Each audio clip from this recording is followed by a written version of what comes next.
Hi, hello, I'm Shelly, and before we get started, look, I have a historical fiction slash World War II slash German section on my bookshelf, which is really exciting. Yeah, for those of you who were wondering why I haven't really been posting any recent reviews, it's not really because I haven't been finishing any books, because I finished like 2 books for class and I did really enjoy them. One of them, which is Stasiland, I am thinking of doing a whole video review on it, so if I end up doing that. I have just been very swamped with uni, and also I think my reading tastes have changed a little bit, so you will see that throughout my videos. But anyway, moving on to the video, I've sort of been thinking a lot about John Green recently. Not the person, I'm talking about the books. We're talking about his books here. I know that there's always a lot of discussion surrounding his books, whether people like them or hate them. For me personally, I think my feelings towards his books fall closer to the loving side of that line, but at the same time I definitely see the arguments made by people who don't like his books. I can definitely see where they're coming from, and I don't know what this video is going to be about, to be honest, but I just kind of have been thinking a lot about the themes in his books and how similar they are to each other, and I thought I would kind of share those thoughts with you guys. So the first book I read by him was The Fault in Our Stars, and I really enjoyed it, especially the writing style in this. And next I read Will Grayson, which he collaborated with David Levithan, and I enjoyed this more than The Fault in Our Stars, so I really liked it. I kind of dropped it in puddles while I was reading it. And then after that I picked up Paper Towns, and I didn't enjoy this one as much as the others that I've read. So I was actually kind of reluctant to pick up Looking for Alaska, which is the last book I read by him. But I think as soon as I finished it, I deemed it my favorite out of the 4. Now, I haven't read An Abundance of Catherines or his stories in the Let It Snow collection. I think I might pick them up later on in the year, but as for right now, I'm kind of really enjoying reading a lot more adult books. Now, if you have read more than one of his books, you will start to notice that they all seem to deal with some similar themes. And I'm not saying that that's a bad thing. I think there are some authors that just have a certain feel to their books, which is good and can be bad depending on how you look at it. For example, Looking for Alaska and Paper Towns both deal with liking the idea of something versus actual reality. And also The Fault in Our Stars, Looking for Alaska, Paper Towns, and I think Will Grayson have similar themes in the fact that one or more characters in them are kind of obsessed with death. You see that when Margot and Q in the first page discover a dead body in Paper Towns. The main character in Looking for Alaska is really obsessed with reading biographies and reading people's famous last words.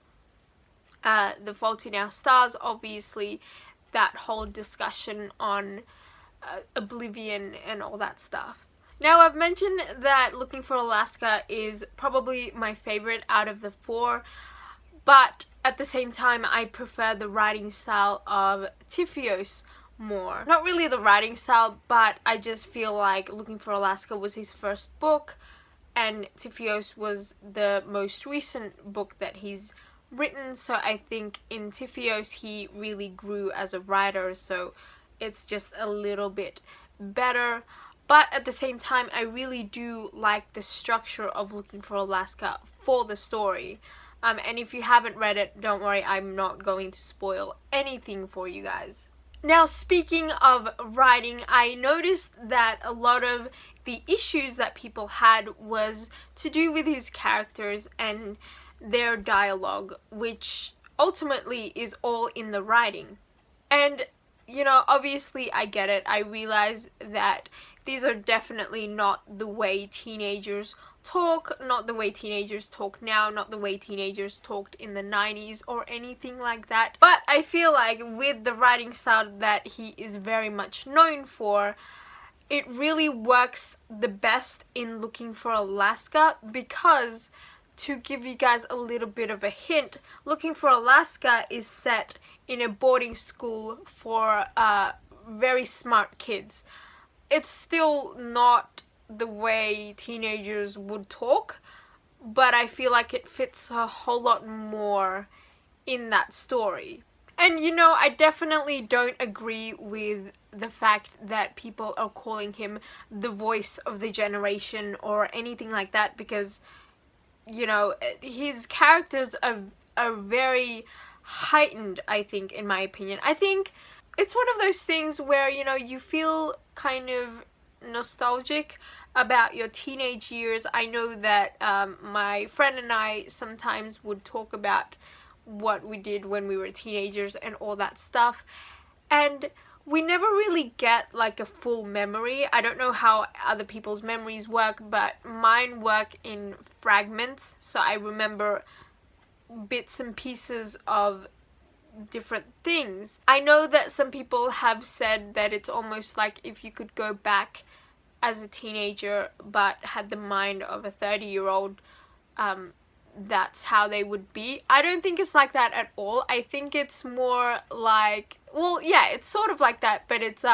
thinking that you were a lot smarter when you were a teen kind of thing. It's like if a teenager were to write teenage characters, they would kind of think that everything that they were saying was so important and so deep. I don't know if I'm making any sense, but I hope you guys get that. So I think when going into a John Green book, I would suggest to look more closely at the themes that he discusses, because he does discuss a lot of great issues and ideas that is very relevant to every single person, and not pay so much close attention to the little details of the characters and their dialogue and stuff, because his characters aren't the main point of the story. That's completely my opinion. You guys can definitely disagree with me. I think when I look at the books, I look at the ideas that are being discussed and the themes, because I do really like exploring perceived reality versus actual reality. I'm not really sure what this video was, but I hope you guys enjoyed this, and let me know what your favorite John Green book is down below, and yeah, I'll see you guys in my next video.